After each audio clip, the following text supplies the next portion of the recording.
Hello, and thank you for joining us today on the Gentle Art of Crushing It show, where we focus on learning and sharing with our listeners all there is to know about how to create success in our lives. This show stands on the shoulders of giants. Our mission is to empower and inspire our listeners to create the life of their dreams whilst having a blast in the process. Let's celebrate life together. Welcome to the show. Welcome to the Gentle Art of Crushing It podcast. Passive Investing Edition. My name is Randy Smith, and first and foremost, I am a passive investor, currently investing in 15 different syndications across 6 different operators and multiple asset classes. I'm also the founder of Impact Equity, and it's a real estate investment firm that was formed primarily to help educate the passive investor. And we do that in a couple of different ways. One, we provide educational content to help give you the confidence to get into the passive investing space. And secondly, we do amazing interviews with outstanding guests that are passive investors themselves. So today we are going to be welcoming our very first guest on our show, Jarod Alexander.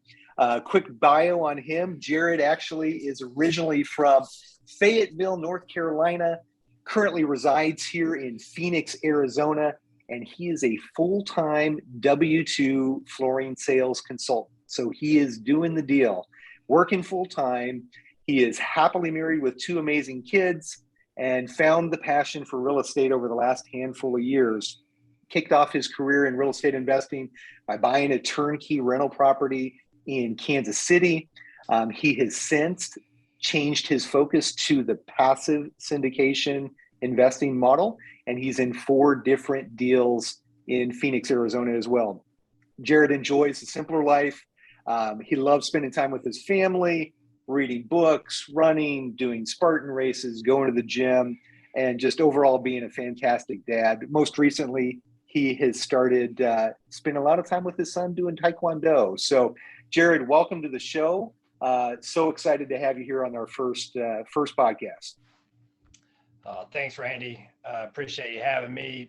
Blessed and grateful to be here. I'm super excited that, you're launching this podcast and I get to be your first guest, man. So looking forward to today, and just very good. Well, let's just jump right in. Why don't you tell us a little bit more about yourself and kind of walk us through your journey to the passive investing? All right. So thanks again. I as you mentioned, originally from Fayetteville, North Carolina, and growing up, I watched my grandfather. I remember I was probably about 10 years old, and I watched my grandfather retire and move to Arizona at the age of 50 years old. And later on, I learned. So what he did is he started a flooring business and ended up buying the property or buying the building that for that business, and did really well, really got the business up and going. But he had some land behind it and essentially developed the land, added 1 or 2 more buildings. One of them might have been there, but then he put tenants in there and cash, lived off the cash flow after he retired. That's awesome. It's interesting. I kind of have a similar thing as well. My dad was apartment owner in Los Angeles, and I kind of had the rich dad poor dad thing where I watched mom and stepdad work their butts off at owning a restaurant, and then saw my dad, who had kind of just a regular job but became extremely wealthy through his investment in real estate. So it's neat you had a similar experience. Yeah, exactly. And it's cool kind of looking back at that, because as I'm growing up, I'm really not thinking too much of it. Eventually I end up getting into the flooring business, and that's kind of where I thought my career path was going to go. I was going to, I started out work, installing, and then got into the sales side of it, which thank God, because we both know, in sales, there's a lot of opportunity and you can do really well. And so I started to kind of perfect that. And then eventually I ended up coming out to kind of following my grandfather's footsteps. I ended up coming out here to Arizona in 2014. And, really, I came out here with just a duffel bag, some carpet tools. I was going to do, I was doing some side jobs here and there. ended up landing at at another sales job in a flooring company. And then, this is kind of where my real estate and journey started, is I actually met my good friend that I'm talking to here today, Randy Smith. There you And, go. he actually introduced me, to that purple book we always hear, that Rich Dad, Poor Dad. And I read that, and it just completely changed my perception, my total outlook on life, my career, financially. And, it's funny. Yeah, like you hear that little purple book mentioned so many times. I think at some point the colleges and universities are probably going to try to outlaw that book because it's just ruining what they're doing over there. But yeah, I too read the little purple book, and that was what kind of launched me as well. Very neat. So yeah, anything else you wanted to add there before we jump into some of the other questions, or? No, I think, let's go ahead with some of the questions there. And I think we'll kind of jump into, I'm sure, some of the journey along the way. Yeah. Awesome. Okay. Yeah. So I know you did a single family turnkey. Can you talk about that a little bit? Because a lot of people like myself, I did the same thing with turnkey, thinking that could be the way to be the passive investor. What was your experience with it? Yeah. So great question. First of all, I ended up, so my wife and I decided, and just a little background, we started out with the local, once I read that purple book, that Rich Dad, Poor Dad, right? I started going to ASRIA meetings here locally, started going to some network events, and ended up landed in single family, and was going to do it locally, but it just didn't make sense. So okay. Whenever we got into this out of state, so, and just a background, I've never bought a house before. I had really no idea what I was doing.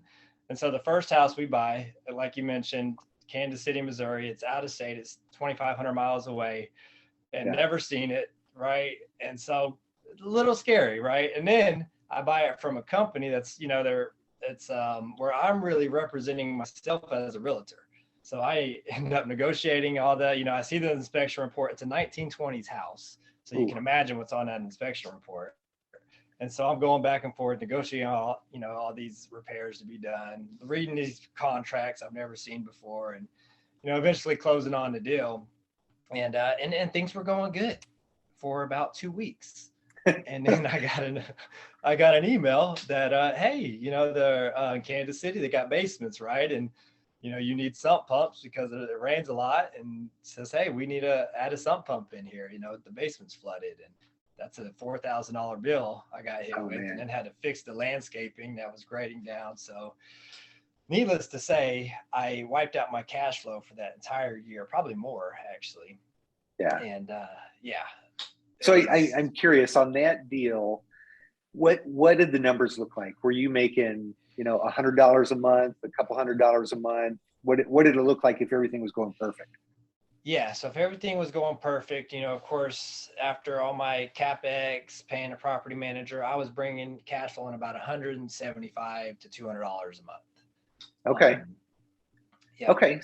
So that's a deal that sounds like it would actually pencil and could make sense. And you mentioned considering all the other things that you factored into your underwriting. For those that will be listening to this, can you talk through what your process looked like, or what other expenses you included? Because a lot of people think if I can cover my mortgage, I'm covered. But what kind of process did you use when you were underwriting that deal? Yeah, no, great question. So yeah, and to your point, that was kind of my mindset at first, is like, hey, my mom owned some single family homes in Fayetteville, and it was just kind of mortgage, take the rent minus the mortgage, that's what you're cash flowing. Yeah. So the way that spreadsheet looked is I was doing like 5% repairs, 5% for vacancy, and then of course the property management, and then you got your CapEx, which is your big repairs. AC goes out, roof, you're putting money away each month for that as well. Okay. And so so that probably $175 was all that subtracted from the mortgage, and then that was what was left. Yeah.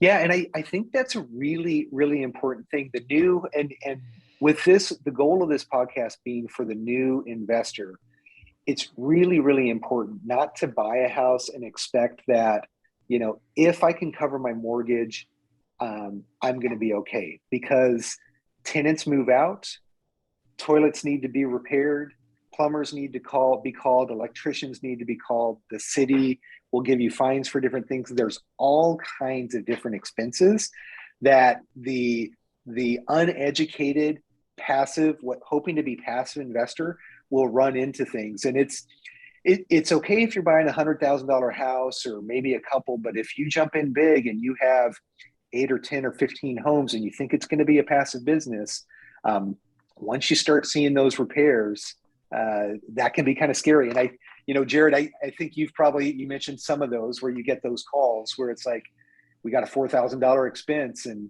if you weren't planning on that, that can cause some interesting conversations between you and your partner or your wife or stuff, as I know we both have had. So, okay. So you did this one deal, and a lot of people will go, like myself, I went from 1 to 5 pretty quickly. It was a couple of years. I went to 1 to 5 before I decided to make the shift. But talk about your mindset and what kind of led you down that path of taking a look at the passive investing instead. Yeah. So as soon as I closed on that deal and, everything penciled out, even after the repair, like I wanted to, what that deal did is it got me across that threshold, right? Because, for so long I was just in that analysis paralysis phase and I really wanted to do it, but that deal just got me in investing, in the real estate investing. And so what we did, and now I'm the type of guy that once I get something, I want to just go all out, right? And I wanted to just honestly buy a bunch of single family homes after that and just acquire as many properties as I could, because the goal, in doing this is, like Randy had mentioned earlier, I'm in my full-time W-2. So the goal is to eventually replace my W-2 income with passive investing.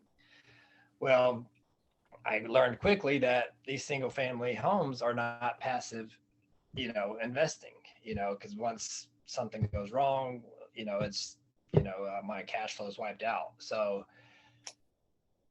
what we did, and so I'll share this. So me being like the gas, wanting to go all out, my wife was the brake, so she's a little bit more risk adverse, right? And, she's a teacher and, she's like, hey, we're doing good. I make pretty good income, my W-2. And like, why do we need to just go out and buy everything? Well, we actually sat down and really put it on paper. It's like, in order for me to really replace my income, I'm going to need to buy 60 plus houses. Right. So you're telling me, and I kind of thought about that. You're telling me I got to go through this process 60 more times with what I just did with that one deal and getting these calls. And I mean, one call I even got in the middle of the night from the property manager. And I'm like, wait a minute, what's going on here? Right. Yeah. So then, I started exploring some other options and other streams and ended up landing in the passive investing side. So I never heard of a syndication, and ended up going to a local meetup with a buddy of mine here. And, we started getting into multifamily space, and it just made so much more sense, that you can buy, you're under one mortgage, you can buy 100, 200, 300 units, whatever it is. And, you set it up, you put all the systems in place. Well, so, at first I thought, oh, okay, let me be on the syndication side where I'm going to be an actual GP, and do everything. And that would be actually more active, as I learned today. And so I quickly learned, well, in order for them to raise that down payment, or in order for them to make that down payment on the property, they've raised this from other investors. Yeah. And so I quickly learned that you can invest, say, $100,000, and they got these pro formas where, in 2 to 5 years, you can double your money. And all I have to do is, see the deal, watch an hour pitch deck, and then, I wire my money and I'm hands off. Yeah, so. No, it's a beautiful deal. It all comes down to, I think, like, as a sales guy, we're both in sales, have sales experience. Like, you need to have a way of making money, and then you need to have a place to put that money, right? And as a sales guy who's performing very well, number one, number two on your sales team, you've got really good income coming in. But the second you call in sick, the second you can't make it into work because of some family emergency, the sales drop, and so does your income. So, it's eventually moving over to decrease your dependence on that by partnering in this or working on this area as well is just a really good way to continue the growth of your dollars, and you do what you do best, which is sales and connecting with people. And maybe that turns into something more of an active standpoint in the real estate space. Maybe it doesn't, right? Well, very good. So yeah, that's interesting to hear. You hear a lot of different people that start in the active and move over to the passive space. And like myself, I wanted to be a little bit more active involved, even in the passive space when I first started in syndication. And I thought that it would be my way to kind of peek behind the curtain and see what the syndicator is doing, and then decide that I want to be a syndicator. And what I found out pretty quickly is these syndicators, like, they are working their butts off. They're working a ton of hours. They're out there they're constantly looking at deals. They're walking properties. They're meeting with brokers, and being somewhat lazy, like, I just don't want to put that much energy into it. Like, there's so many other things in life that I want to be doing, to where if I can segment out certain time of my day to dedicate towards this space, then I've got my time with my family. I've got time for my health and my spiritual growth. Those types of things is really what I was looking for. So yeah, very interesting. So Exactly. tell me if you real quick, Randy, I just want to make a point based on that is, because I know you started out in the single family space as well. And I think, thank God, we quickly learned, like, me after 1 and you after 5, that we don't want to do this no more. Right.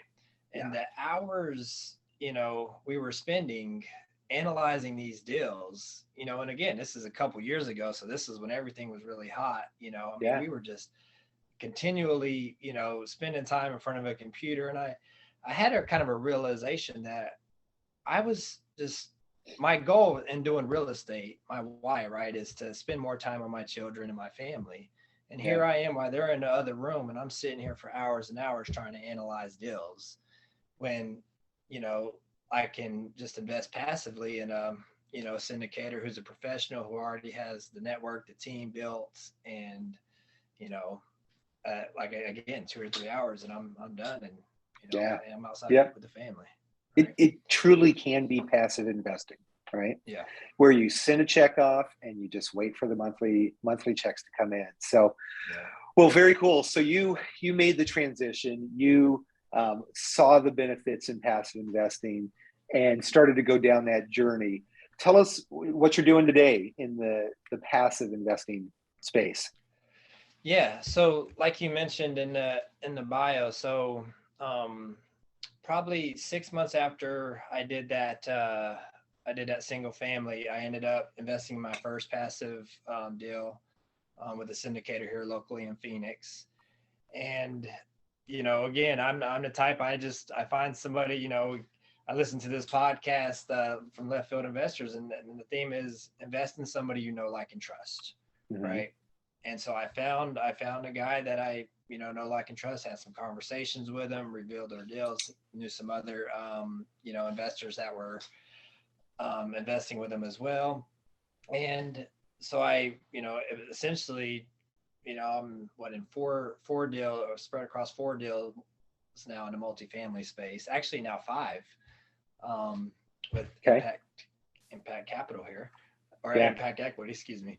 And so, that's kind of my focus right now. And again, like Randy, you had mentioned, I'm open-minded to some other, I'm always open to trying new things. So, like, if something active comes up, or I can partner on a deal or whatever, right? I always look at those options, but right now it's just kind of working at W2. It's more of a focus on growth.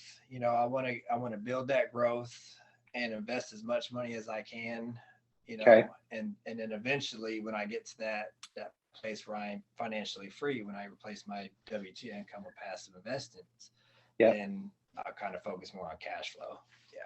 Yeah, you bring up a really, really good an important thing to consider when you're getting into the passive investing space. And you'll hear people talk about this a lot. They'll say, are you a cash flow investor or are you a growth investor? And honestly, when I did my first 2 or 3 passive investments, I didn't even really know. I ended up doing a handful of deals before I figured out that I was actually a growth investor as well. At the time, I had really good W-2 income. So my goal was not monthly cash flow. I didn't want to make more monthly numbers because I didn't want to pay any more taxes. I was already paying more taxes than I wanted to pay. So my goal was to put a bucket of money into an investment in hopes that that would double quickly and net worth would grow. And then as that bucket gets bigger, I can decide whether I want to put that into places where I might get better monthly cash flow. So fast forward to 60 days ago, and I get laid off from my W-2. Overnight, I moved from a growth investor to a cash flow investor because I need the monthly income. So it's important to know, do you want to replace your W-2 income today, or are you trying to grow net worth to benefit on in the future? Or is it something in between there? So decide what it is, because that's what will dictate who you want to invest with and what are the best operators and what are the best business plans and strategies to do. So thank you for bringing that up. It's a really big deal that I don't think is talked about enough,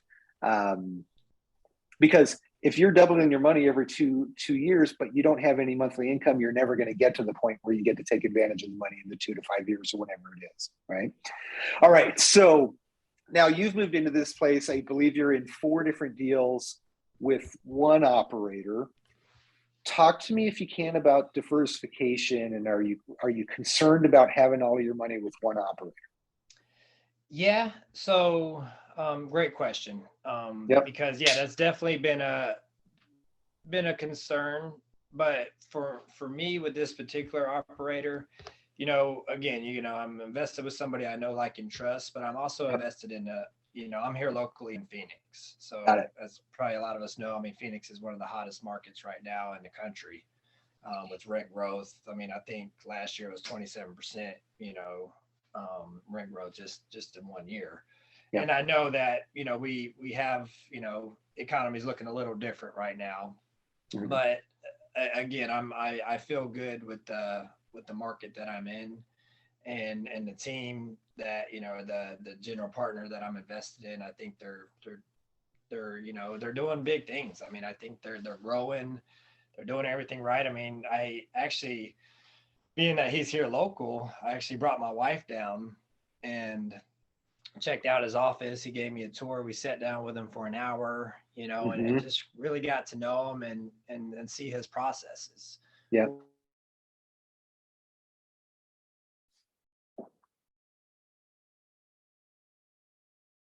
We might have some bandwidth issues here. Let's see. Kind of see how they're performing, see what they're doing. I get emails every month that, oh, hey, we just updated this, or, we're 47%, in our renovations right now. Here's what we're doing. We added a new roof. And so I get to, that's what makes me feel a little bit more comfortable.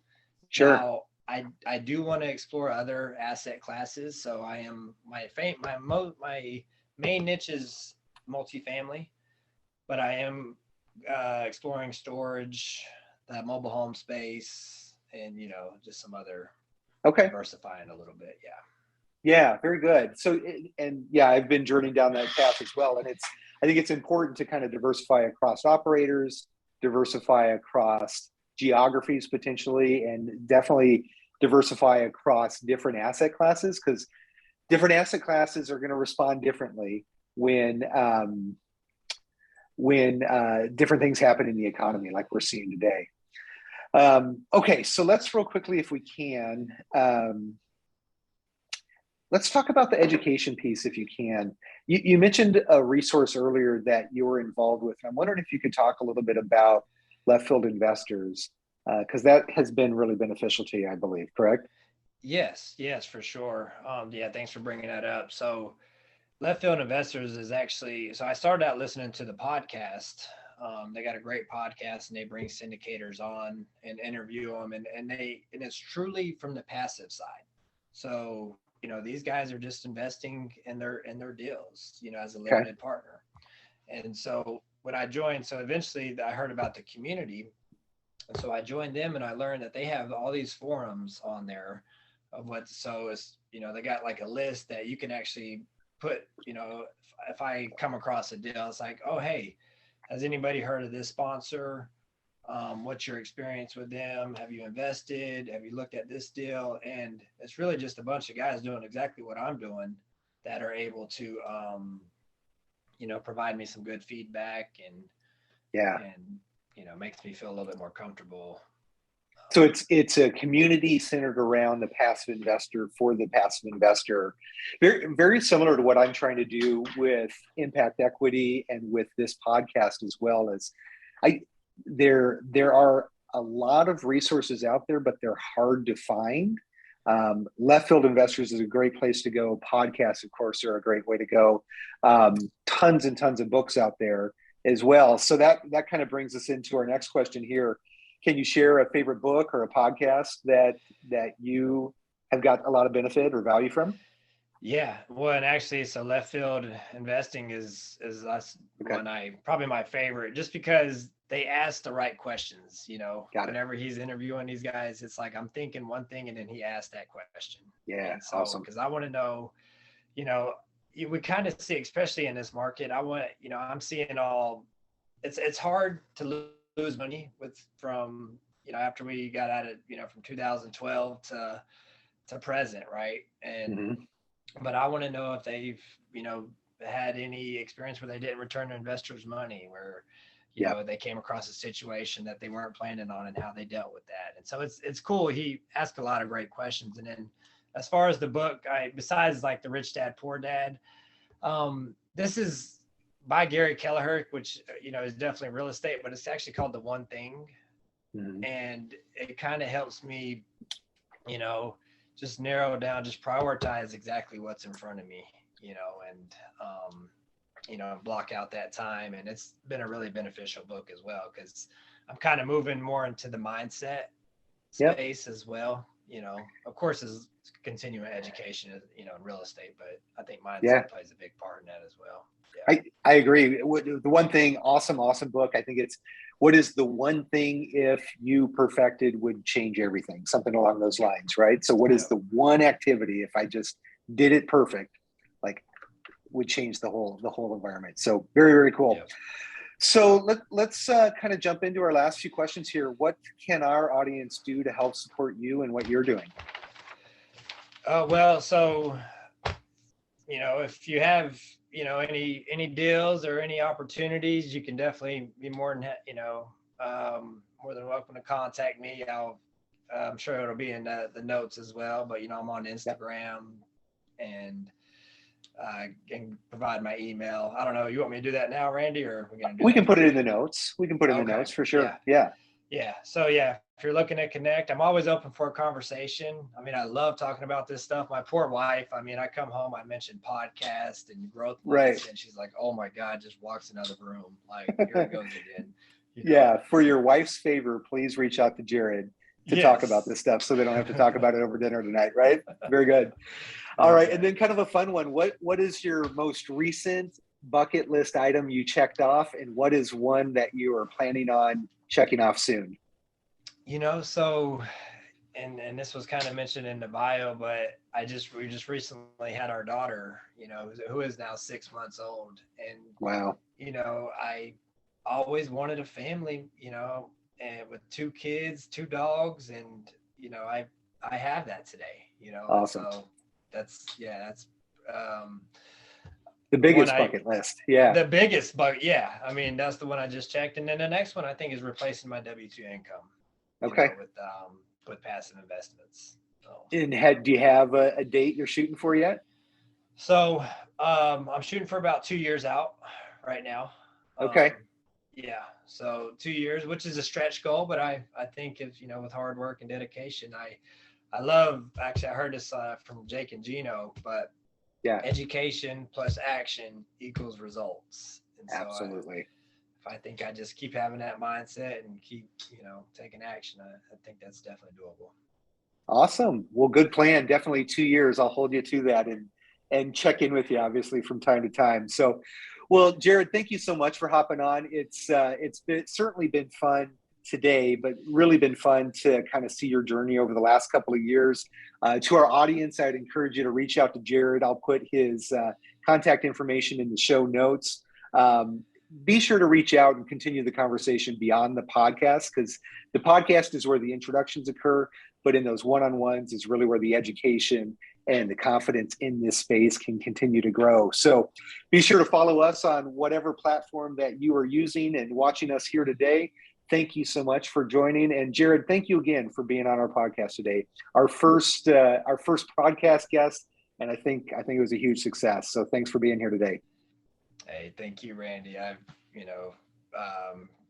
enjoyed this conversation today. Again, I was really looking forward to this, and I'm just super excited for you and where you're going. And again, you've been a big part of my real estate journey and a great mentor. And that's probably another piece, is find a great mentor that, you can learn from, who's doing the things and that can kind of help you walk through this. I mean, we don't have to do this alone. And I think that's the beautiful thing about this real estate, community, is everybody's here to help each other. Absolutely. You've been a big part of that for me. So thank you. Yeah. Awesome. All right. Well, thank you, everybody. Until next time, go out there and find some passive income, and let's keep growing our monthly passive income through all these amazing investments that we're finding out there. Thanks a lot. Have a great day. Well, there you have it, ladies and gentlemen, another episode of The Gentle Art of Crushing It. It was an amazing episode. I know I sure learned a lot. I hope you did as well. I want to take a second and just thank you so much for viewing or listening to this episode. And please just know that I only ask you for one favor, and that is to make this life magnificent. Thank you and have a wonderful day.